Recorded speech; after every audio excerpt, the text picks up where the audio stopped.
Le journaliste consacre un numéro de Secrets d'Histoire au trisaïeul d'Albert II de Monaco, prince navigateur passionné par les océans dont on fête cette année le centenaire de la disparition. L'occasion de découvrir les petits secrets d'une lignée dynastique originale, bâtie avec réalisme et dénuée de tout snobisme.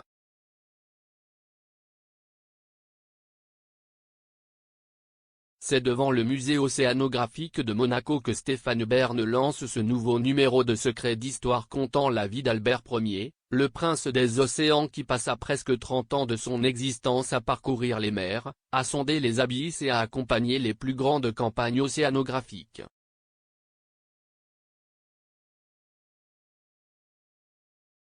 D'étranges poissons des grands fonds marins intègrent Grimaldi dans leur nom scientifique et un célèbre glacier du Spitzberg s'appelle Monaco. Visionnaire et passionné de technique, le prince navigateur a enregistré sa voix sur un cylindre du phonographe Edison, première machine à capter le son au monde, fait voler le premier prototype d'hélicoptère, utilisé la première motocyclette 1B et participé à la découverte du trajet marin suivi par le Gulf Stream. Humaniste et pacifiste, le prince Albert Ier a également fondé en 1903 l'Institut international de la paix, ancêtre de la SDN et de l'ONU.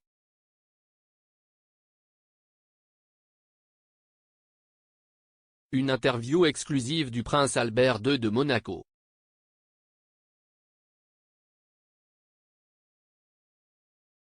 Fier de son ancêtre dont il porte le prénom, le prince régnant Albert II de Monaco a accordé à Stéphane Bern pour France 3 une interview exclusive et la possibilité de filmer pour la première fois l'intérieur du château de Marchais dans l'Aisne, photo, où a grandi Albert Ier.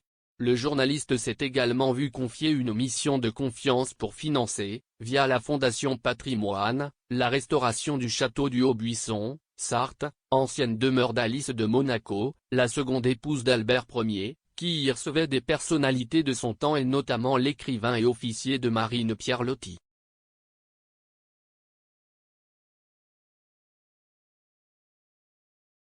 Si la famille Grimaldi, originaire de Gênes, compte bon nombre de navigateurs, c'est aussi à travers une lignée singulière qu'elle a bâti son histoire et sa légitimité, faisant fi de bien des règles en vigueur dans l'aristocratie de son temps mais restant toujours soucieuse du développement et du rayonnement de la principauté.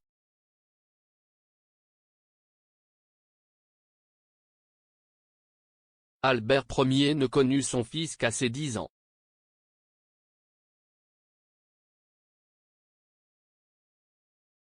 Comme le rappelle Secrets d'Histoire, la première épouse d'Albert Ier, Lady Mary Victoria Douglas Hamilton, fille du duc William Hamilton et de la princesse Marie-Amélie de Bade, fille de Stéphanie de Beauharnais, est insatisfaite de la cour monégasque et des longues absences du prince Albert Ier.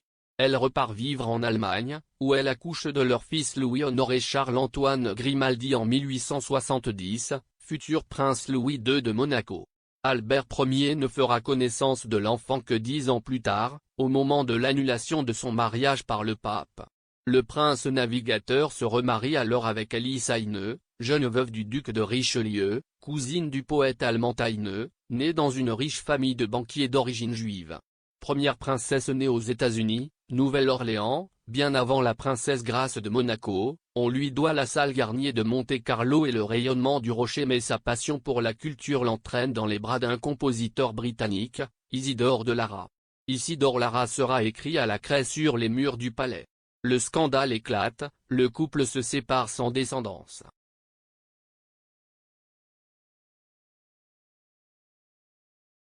La vie amoureuse tumultueuse du prince Louis II.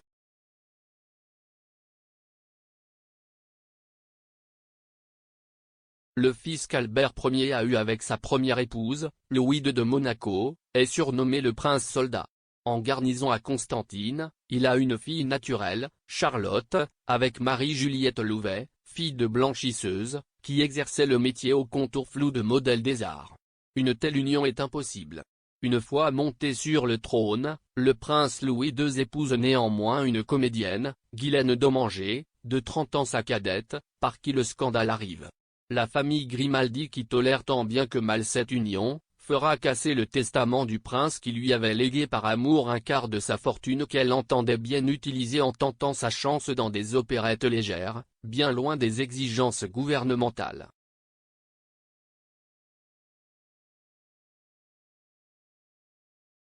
Charlotte, enfant naturel, reconnue princesse héritière par adoption.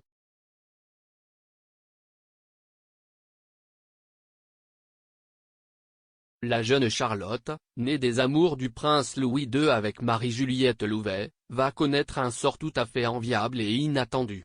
Elle est un élément clé pour le gouvernement français qui souhaite éviter que la principauté ne revienne aux Allemands au sortir de la Première Guerre mondiale.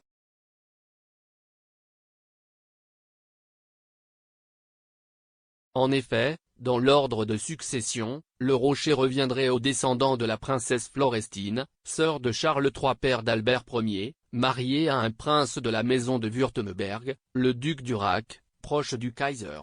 Pressé par la France, Louis II reconnaît donc Charlotte comme héritière légitime par adoption, ce qui lui permet de conserver également ses privilèges.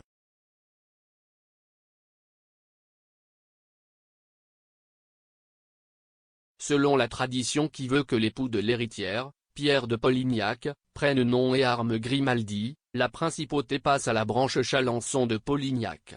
Le couple qui ne s'entend guère a cependant 2 enfants, Antoinette en 1920 et Régnier en 1923.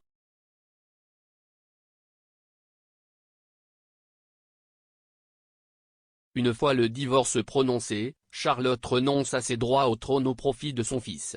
René III prend les rênes de la principauté en 1949, succédant directement à son grand-père, Louis II. Alors devenue visiteuse de prison, Charlotte de Monaco, duchesse de Valentinois, aurait eu une aventure avec René Girier, dit René Lacanne, qui fraya avec le truand Pierre Loutrel, dit Pierrot le Fou, l'un des meneurs du gang d'Extraction avant. Quoi qu'il en soit, René Girier lui servit bel et bien de chauffeur le jour du mariage grandiose de son fils Régnier avec Grace Kelly, star hollywoodienne et nouvelle princesse née aux États-Unis, que compte la principauté.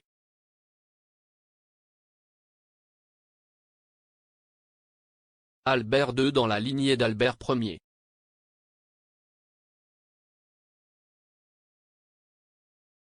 À la mort du prince Régnier III en 2005, Albert II qui porte le nom de son arrière-arrière-grand-père a pris en main la destinée du rocher.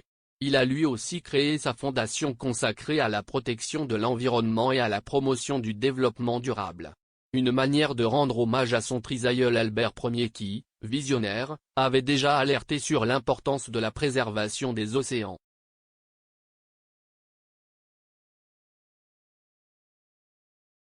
En 2023, le prince régnant, qui a retrouvé son épouse Charlène, fêtera également le centenaire de la naissance de son père, le prince Régnier III.